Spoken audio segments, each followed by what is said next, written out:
The World Humanitarian Forum is an organisation focused on building bridges between international NGOs and those working in Muslim-majority countries. Currently in its fledgling stages, the Forum is rapidly expanding to bring on board more organisations.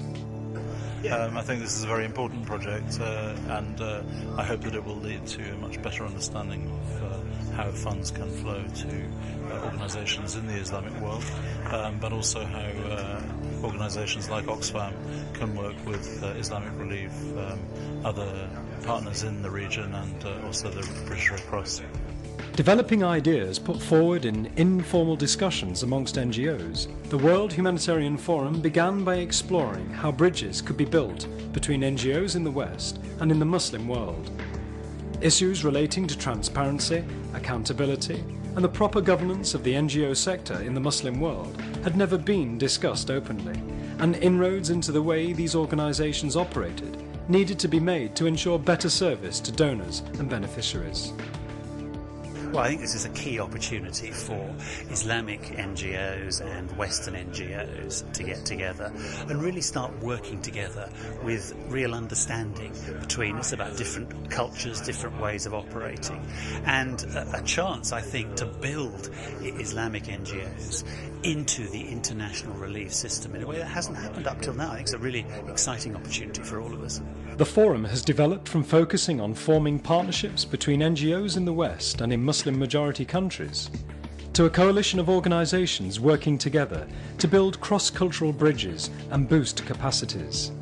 It seeks to support NGOs to achieve their full potential in the humanitarian field, ultimately for the sake of the beneficiaries across the world who continue to suffer because of the lack of coordination. Humanitarian Forum is trying to bridge this gap and to build the real partnership between the Muslim non-government organization, between the Muslim community and the international community, where all of us will become equal, valuable member of the forum and will be able to have this window opportunity to bring the small players to the scene to feel that they are equally respected by the international community as well as the international humanitarian movement. The first meeting of the Forum, held in London on the 29th and 30th of May 2005, brought together NGO delegates from around the world under the banner of building partnerships between Muslim NGOs and the international community.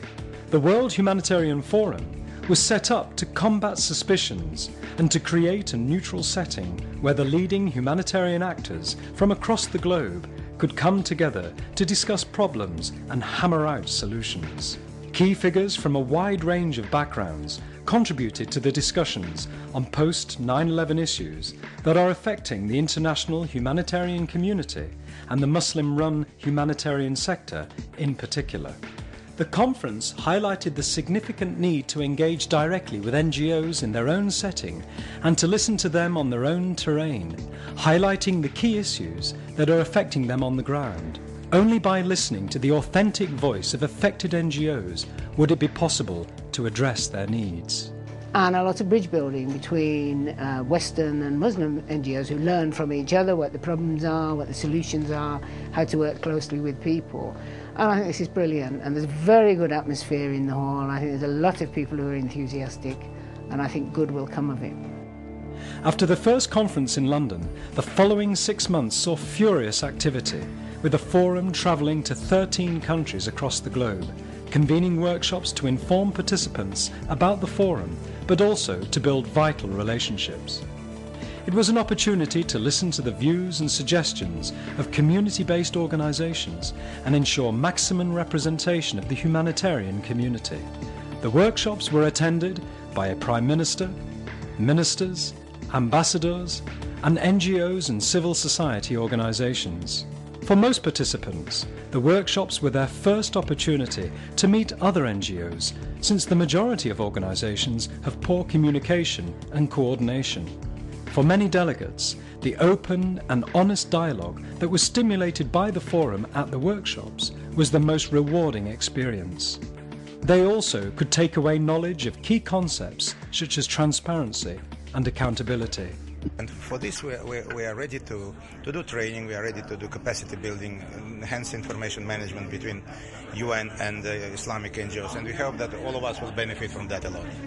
The findings from the workshops were then presented on the 2nd of May 2006 at the British Red Cross headquarters in London. Key organisational issues were discussed, such as the proposed structure, logistical issues, and the way forward for the forum.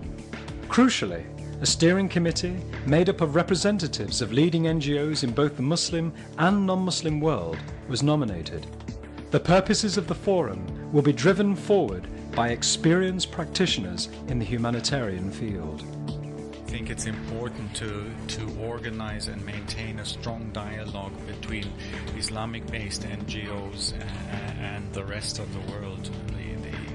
Clearly, Muslim-based NGOs have a lot to offer in terms of international humanitarian work, and we, particularly in the West, I think, in the British Red Cross, feel strongly about this need to find ways and means of establishing meaningful partnerships.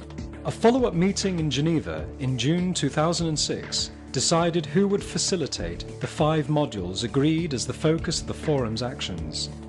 The modules decided upon are coordination and cooperation, humanitarian policies and standards, regulatory issues, capacity building and training, and confidence building. The forum has gathered support from key figures, humanitarian and political, from across the Muslim and non-Muslim world. It is hoped that new participants with the ability to bring even more experience to the table will be welcomed in the near future.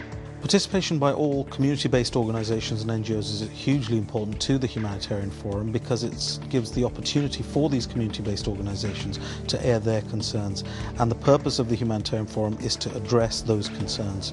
The World Humanitarian Forum has finally given an opportunity to the grassroots workers to air their vital opinions and be heard with respect. Previously, CBOs carried out the instructions of people in boardrooms on the other side of the world. Now, through the World Humanitarian Forum, they will be better trained and organised to better represent themselves in the international humanitarian arena. The best advocates for the beneficiaries are those who live and work amongst them. The World Humanitarian Forum is, at its heart, committed to ensuring that all voices are heard. The opportunity to make a difference is there.